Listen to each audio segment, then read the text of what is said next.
শ্রী শ্রী অশোক ষষ্ঠীর ব্রতকথা। এক রাজা ছিলেন। তিনি মৃগয়া করতে গিয়ে দুপুরবেলা খুব তৃষ্ণার্ত হয়ে চারিদিকে জল খুঁজতে খুঁজতে দেখেন যে কিছু দূরে এক কুটির রয়েছে। তাই না দেখে রাজা ঘোড়া ছুটিয়ে দিলেন। কুটিরের দ্বারে এসে দেখেন যে কোনো ঋষির আশ্রম। তিনি ঘোড়া থেকে নেমে দ্বারের নিকট গিয়ে জল চাইলেন। কুটিরের ভেতর থেকে এক অপরূপ রূপ লাবণ্যবতী কন্যা যখন জল এনে দিল, রাজা তখন সেই কন্যার রূপ দেখে পাগল হয়ে উঠলেন। তৃষ্ণার কথা ভুলেই গেলেন। একটু পরে রাজা জিজ্ঞাসা করলেন, তুমি কার কন্যা? কন্যাটি বললে, আমি ঋষি কন্যা। রাজা তখন বললেন, তিনি কোথায়? কন্যা বললে, তপস্যায় গিয়াছেন। রাজা তখন প্রাণ ভরে জল খেয়ে আশ্রমের সামনে একটা অশোক গাছের তলায় বসলেন। সন্ধ্যার একটু আগে ঋষি বেদ পাঠ করতে করতে আশ্রমে যখন ফিরে এলেন, অমনি রাজা তাকে ভূমিষ্ঠ হয়ে প্রণাম করে হাত জোড় করে বললেন, প্রভু, আপনার কন্যাকে দেখে আমার বড় পছন্দ হয়েছে। আপনি যদি দয়া করে আমাকে কন্যা দান করেন, তবে আমি বিয়ে করে নিয়ে যাই। ঋষি রাজার কথা শুনে বললেন, দেখো, আমি কন্যাটিকে বড় ভালোবাসি।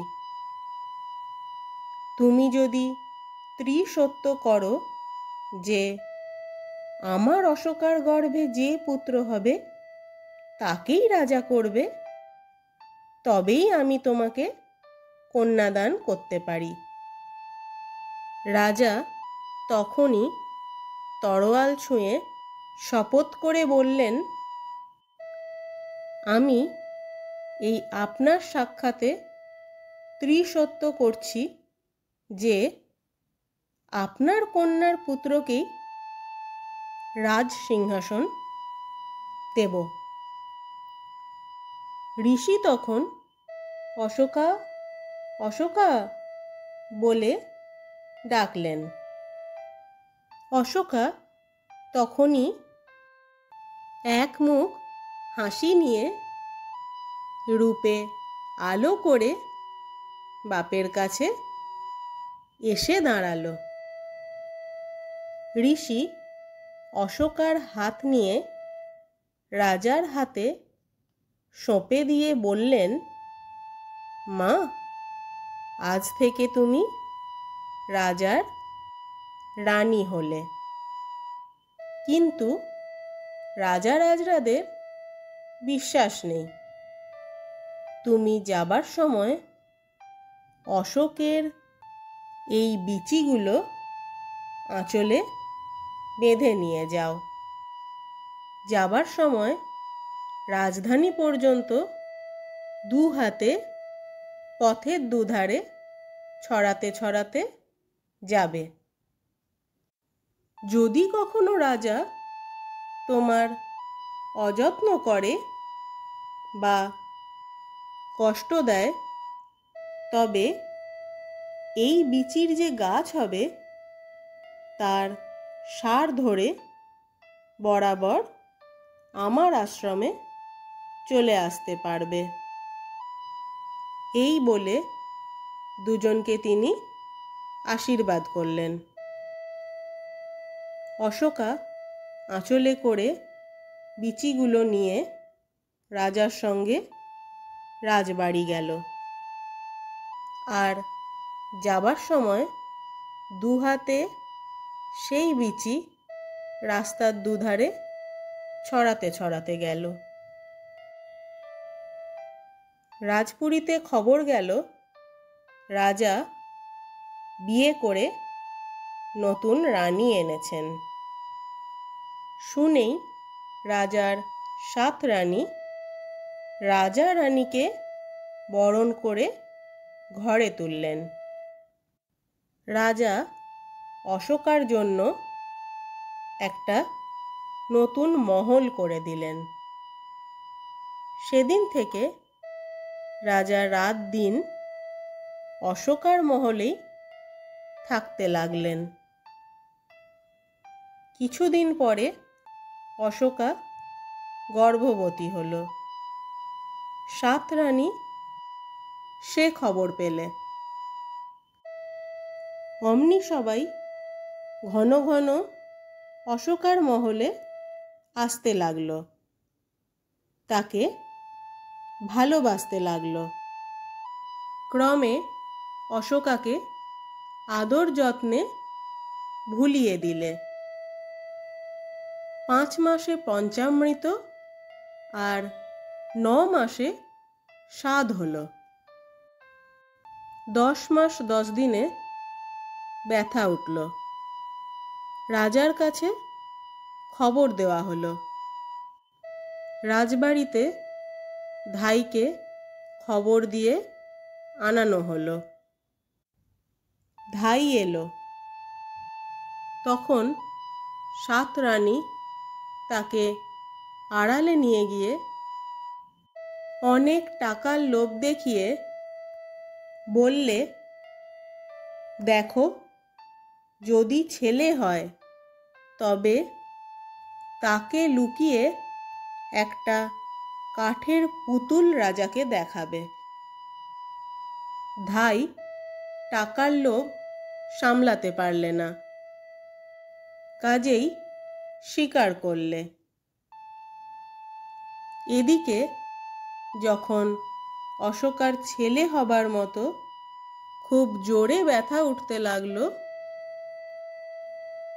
তখন 7 রানী কাছে গিয়ে বললে, ছেলে কি অমনি হয়? চোখে 7 পুরু কাপড় বাঁধতে হয়। এই বলে অশোকার চোখে 7 পুরু কাপড় জড়িয়ে দিলে। দিতেই অমনি সূতিকা গৃহ আলো করে যেন চন্দ্রদেব জন্ম নিলেন। ছেলে হতেই ধাই তাড়াতাড়ি একটা রূপোর হাঁড়িতে পুরে মুখে সরা ঢাকা দিয়ে নদীতে ভাসিয়ে দিলে।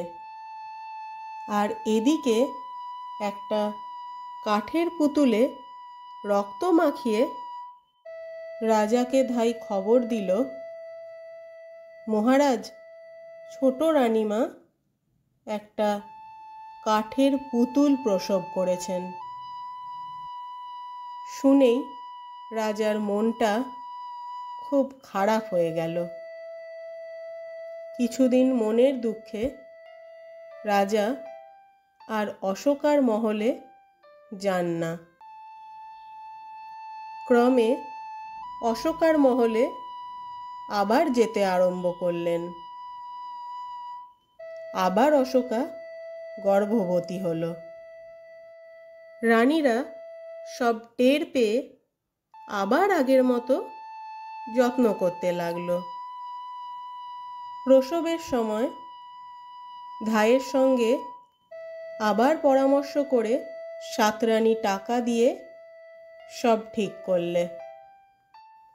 সেবারও এক ছেলে হলো।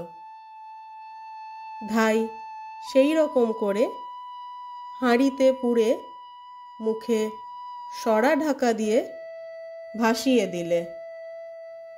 তারপর রাজাকে জানালে যে ছোট রানীমা একটা কাঠের ঘোড়া প্রসব করেছেন। এইভাবে 6টি ছেলে ভাসিয়ে দিলে। এদিকে যেই একটি করে ছেলে ভাসায়, আর সেই হাঁড়ি ভাসতে ভাসতে অশোকার পিতা ঋষি যে ঘাটে বসে জপ তপ করেন সেই ঘাটে গিয়ে তাঁর কোলের কাছে ভাসতে থাকে। তিনি তখন ধ্যানস্থ হয়ে জানতে পারেন যে অশোকার ছেলে। তিনি ঢাকা খুলে ছেলে বার করে অশোকার মতন মানুষ করতে থাকেন। এই রকম করে অশোকার 6টি ছেলেকেই তিনি মানুষ করতে লাগলেন।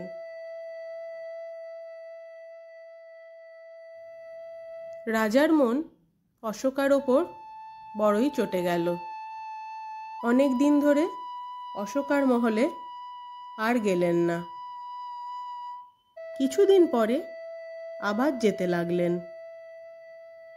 তখন আবার অশোকা গর্ভবতী হল। সেবারে একটি কন্যা হলো। এটিকে নষ্ট না করে রাজাকে খবর দিলে, মহারাজ, ছোট রানীমা এক কন্যা সন্তান প্রসব করেছেন। শুনেই রাগ হলো রাজার। তিনি বললেন, কন্যা শুদ্ধ অশোকাকে পুরী থেকে দূর করে দাও। হুকুম শুনেই রানীরা অশোকাকে কন্যা শুদ্ধ বিদেয় করে দিয়ে খুব মনের সুখে হাসতে লাগল। অশোকা কাঁদতে কাঁদতে কন্যা কোলে নিয়ে রাস্তায় এসে ভাবছে।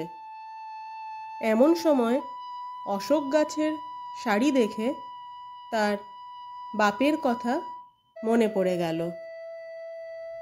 তখন সেই গাছের শাড়ি ধরে বরাবর আশ্রমে এসে দেখে যে বাপ বসে আছেন, আর তার চারপাশে চাঁদের মতন সব ছেলেরা খেলা করছে। অশোকা মেয়ে কোলে করে বাপের পায়ের তলায় পড়ে খুব কাঁদতে লাগলো। ঋষি আদর করে বললেন, মা, আমি সব জানি। সেজন্য আমি তোমাকে অশোকের বিচি দিয়েছিলুম। আমি জানতুম তুমি আমার কাছে আসবে। তোমার কিসের দুঃখ? এই দেখো মা, তোমার চাঁদের হাট সব ছেলেরা আমার কাছে খেলা করছে। এই সব ছেলে তোমার, তা জানতে পেরে আমি আমার জপ তপ সব ছেড়ে এদের মানুষ করছি। সেই কথা শুনে অশোকা তাড়াতাড়ি ছেলেদের সব চুমু খেয়ে একে একে কোলে নিলে। তাই দেখে সব ছেলেরা মার চারদিকে ঘিরে দাঁড়ালো। ছেলে মেয়ে নিয়ে অশোকা আশ্রমে মনের সুখে রইল। কিছুকাল পরে অশোকার ছেলেমেয়েরা সব বড় হলে ঋষি তখন 6টা কাঠের ঘোড়া আর একটা কাঠের ঘুড়ি কিনে আনলেন। ছেলে মেয়েদের সঙ্গে নিয়ে রাজা যে ঘাটে মুখ ধোন সেই ঘাটের অন্যদিকে ছেলে মেয়েদের 6টি ঘোড়া আর মেয়েটিকে ঘুড়ি দিয়ে বললেন, তোরা এগুলোকে জল খাওয়া। রাজা যদি জিজ্ঞেস করেন, তোমরা কি করছো? তখন তোমরা বলবে, যে ঘোড়া আর ঘুড়িকে জল খাওয়াচ্ছি। রাজা যদি বলেন যে কাঠের ঘোড়া কি কখনো জল খায়, তখন তোমরা বলবে রাজার রানী যদি কাঠের পুতুল প্রসব করতে পারেন, তবে কাঠের ঘোড়া জল খাবে না কেন? এই সব কথা শিখিয়ে দিয়ে ঋষি একটু আড়ালে দাঁড়ালেন। বড় ভাইরা ছোট বোনটির হাত ধরে পুকুর ঘাটে গিয়ে ঘোড়াদের জল খাওয়াতে লাগলো। রাজা আসছেন দেখে ছেলেমেয়েরা বলতে লাগলো, কাঠের ঘোড়া কাঠের ঘুড়ি জল পি পি পি। রাজা সেই সময় মুখ ধুচ্ছিলেন। চাঁদের মতন অমন সুন্দর ছেলেরা জলের ধারে কি করছে তা জানবার জন্য চাকরকে জিজ্ঞেস করলেন। চাকরেরা জেনে এসে বললে, মহারাজ, ওরা সব কাঠের ঘোড়া ঘুড়িকে জল খাওয়াচ্ছে। সেই কথা শুনে রাজা ছেলেদের ডেকে বললেন, ওরে, কাঠের ঘোড়া কি কখনো জল খায়? তখন ছেলেরা সবাই বললে, মহারাজ, মহারানী যদি কাঠের পুতুল প্রসব করতে পারেন, তবে আমাদেরও কাঠের ঘোড়া খুব জল খেতে পারে। কথাটা শুনেই রাজার অশোকাকে মনে পড়ে গেল। তখনই চাকরদের বললেন, তোরা দেখ ছেলেরা কোথায় যায়, আমি ওদের সঙ্গে যাব। ছেলেরা ঘোড়াঘুড়িকে জল খাইয়ে যে যার ঘোড়া কোলে নিয়ে বরাবর আশ্রমে এসে হাজির হলো। রাজাও পেছনে পেছনে গেলেন।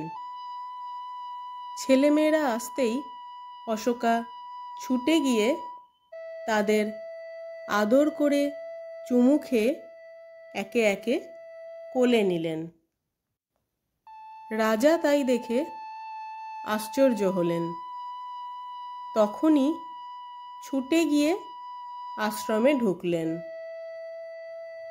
ঋষি রাজাকে দেখে বললেন, তুমি একজন বিচক্ষণ রাজা হয়ে বুঝতে পারোনি যে মানুষে কি কখনো কাঠের পুতুল প্রসব করতে পারে? তোমার রানীরা ধাত্রীর সঙ্গে পরামর্শ করে তাকে অনেক টাকা দিয়ে ছেলেদের জলে ভাসিয়ে দিয়ে তোমায় কাঠের পুতুল দেখিয়েছে। তখন রাজা কাঁদতে কাঁদতে ঋষির চরণে ধরে বললেন, আমার ঘাট হয়েছে, আমি বুঝতে পারিনি, আমার অপরাধ নেবেন না, আমায় মাফ করুন। ঋষি বললেন, অশোকার কাছে মাপ চাও। যদি সে সন্তুষ্ট মনে তোমার সঙ্গে যেতে চায়, আমার আপত্তি নেই। রাজা তখন অশোকার নিকট ক্ষমা চাইলেন। ছেলেদের সব একে একে বুকে নিয়ে আদর করে চুমু খেলেন। অশোকা রাজাকে দেখে সব ভুলে গেল। 7 সতীনের কথা সব মনে পড়ল। রাজা ছেলে মেয়ে ও রানীকে নিয়ে রাজ্যে যাবার উদ্যোগ করলেন। তখন ঋষি বললেন, মা অশোকা, তুমি এই ষষ্ঠীতে পুজো দেবে। 6টা অশোক কুঁড়ি, 6টা মুগ কলাই, দধি একসঙ্গে মুখে ফেলে দিয়ে জল খাবে। এই ব্রত করলে কখনো শোক দুঃখ পাবে না। এই ষষ্ঠীতে অশোক ষষ্ঠীর পুজো করবে, সকলকে পুজো করতে বলবে ও পুজো প্রচার করবে। তোমাদের চোখের জল কখনো মাটিতে পড়বে না। অশোকা তখন রাজাকে প্রণাম করলে আর ছেলে মেয়েদের হাত ধরে রাজার সঙ্গে রাজ্যে ফিরে গেল। রাজা এসেই রাজসভায় বসলেন। রাজ্যের লোক সব এসে হাজির হলো। বড় 7 রানীকে ডাকা হলো। রানীরা এলেন। ধাত্রীকে বেঁধে আনা হলো। সকলের বিচার হলো। তখন মিথ্যুক 7 রানীকে রাজা বনবাস দিলেন আর ধাত্রীকে কুকুর দিয়ে খাওয়ালেন। অশোকা অশোক ষষ্ঠীর পুজো করলে। রাজা রাজ্যের সবাইকে পুজো করতে বললেন। রাজ্যময় অশোক ষষ্ঠীর পুজো প্রচার হলো। কিছুকাল রাজত্ব করার পর 6 ছেলে আর মেয়ের বিয়ে দিয়ে ছেলেদের রাজ্য বুঝিয়ে দিলেন। তারপর স্বর্গ থেকে সোনার রথ এলো। সবাইকে বছর বছর অশোক ষষ্ঠীর পুজো করতে বলে রাজা আর রানী অশোকা স্বর্গে চলে গেলেন।